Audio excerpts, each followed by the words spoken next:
Hello everyone, Adam here, and welcome to another Gameplay Review UK video. Today I have a different style of video for you. Usually I will make a replica spacecraft, recreate its mission, and try to film this in a way that doesn't really need me to talk or comment much, so people with different backgrounds and languages can experience my videos in the same way. Last week I made Starhopper, and this week you guys have requested that I do Starship as soon as I can. Now, the thing about Starship is that it's still being built at this present time, and the initial designs do not quite fit in with what we see being built. Not to mention the initial ITS, BFR and even the Starship 2.0 concepts being thrown into the mix.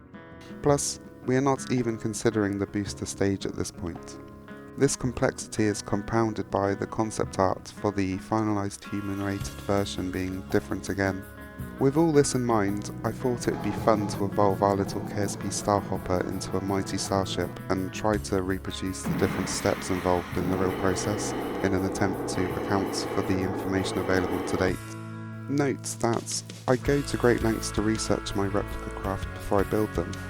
But because Starship's development is still ongoing, I don't want to spend too much time worrying about the details, so this video is mostly a fun KSP speculation of Starship from my perspective, and anything that's wrong can be addressed in subsequent videos.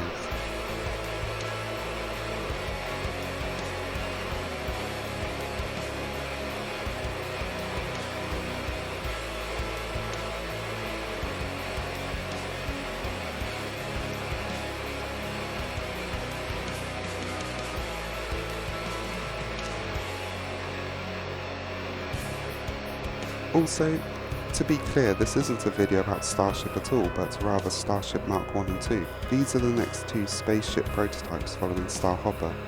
Starhopper was a great success, but it will be retired from flight and used as a static engine testing rig in future, so the spotlight is now on Marks 1 and 2. Right, let's get to the craft. I started with Starhopper as a base and built it up using the initial Starship Mk1 designs and then tested it with the basic mission parameters. Let's back up a minute. So SpaceX are building two Starship prototypes, Mk1 and Mk2 in Florida and Texas respectively. These are expected to be the same design, however the two teams building them have been encouraged to work competitively against each other, but share their research and findings. There are also 3 semi-confirmed test flights. For now, we will just consider the first one, which is technically planned to happen sometime next month. SpaceX wants to achieve a 20km suborbital flight using 3 Raptor engines. Let's run with this for now and test our Starship prototype. We shall start by launching Mk2 from the desert I'm using to represent Texas. At this stage, I'm not sure of the parameters other than trying to reach 12 miles in altitude, and since, for now, ours is just a large version of Starhopper, we shall make it like one big Starhopper flight with one engine burn.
Okay, so we shall go through the flight again, this time with Mk1 launching from Space Center, I'm using to represent Florida.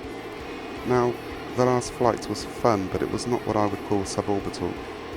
It is also likely that the engines will be cut mid-flights and restarted upon descent. Again, attitude-wise, I'm treating this like it's one big Starhopper hop, but I'm ensuring the flight becomes suborbital.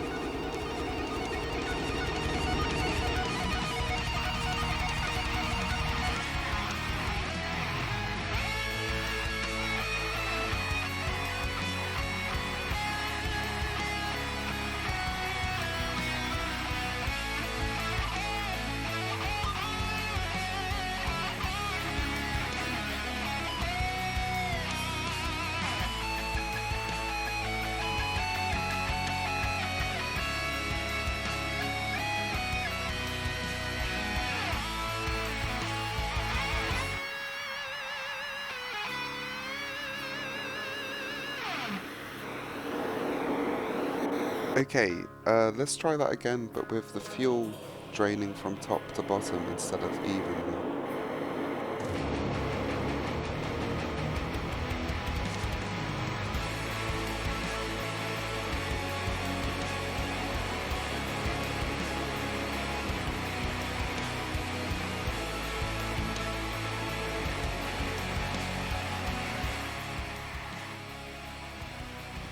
Next, I will update the design to what we see being worked on currently. The initial design puts StarShip Mk1 at 3 times the height of Starhopper's main body, but now it looks like it will be even taller. It is also assumed that they will be able to use the bottom legs as flight surface by adjusting them in flight. There are a couple of ways they could do this, but I've gone for the one that would be most robust in real life and easier for me to assign action groups to in KSP. It is also reminiscent of the initial BFR concept, and the human-rated starships should have something like it. The RCS is still Starhopper-esque, but I've now added extra RCS near the nose. This makes the craft go from tricky to control in a vacuum to easily controllable in a vacuum. Notice how they are placed so they will not be damaged during re-entry. I believe this was already being taken into consideration system-wise when Starhopper was built. So we shall skip the planned 20km flight and go to the next proposed flight. This will still be a suborbital flight, but this time it will be considered high altitude and high velocity testing, so we will certainly move away from the large Starhopper-like flights and now begin more conventional launches.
So I did this landing in one take, but I forgot to readjust the legs for landing, so cut it to make it look like this.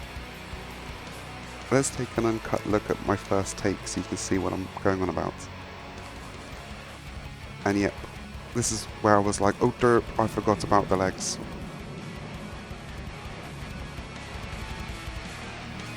I have no idea how I didn't run out of fuel.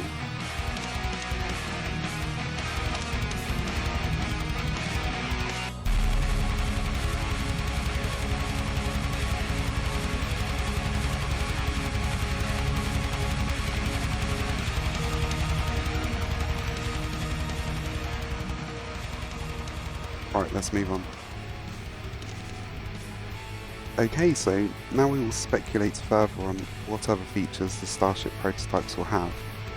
I think the main one up for debate is if they will add the canards, so let's add these. They may also end up with some sort of mock cockpit. I'm sure this would be flush with the main body, but I've put this one in for now as a quick example. The last thing that came to mind was the replaceable heat shield. It doesn't look like one would be added, but I've added one here to see it as an example. Notice how the craft is starting to look like the proposed Starship. I've not gone out of my way to achieve this. I just added one system at a time in logical steps until I ended up with this.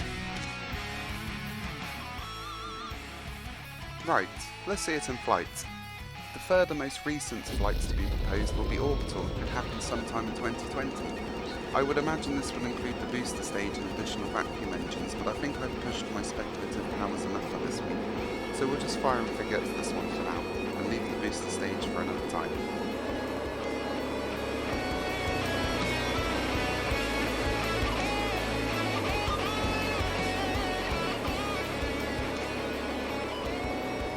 Since the process of making Starship is still ongoing, you can expect me to add to my Starship as SpaceX adds to theirs, and I'll update you guys in later videos. This also gives you the chance to contribute to the project in the meantime.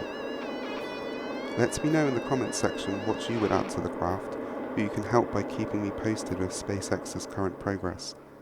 Also join our Discord if you would like to keep up to date with my current progress.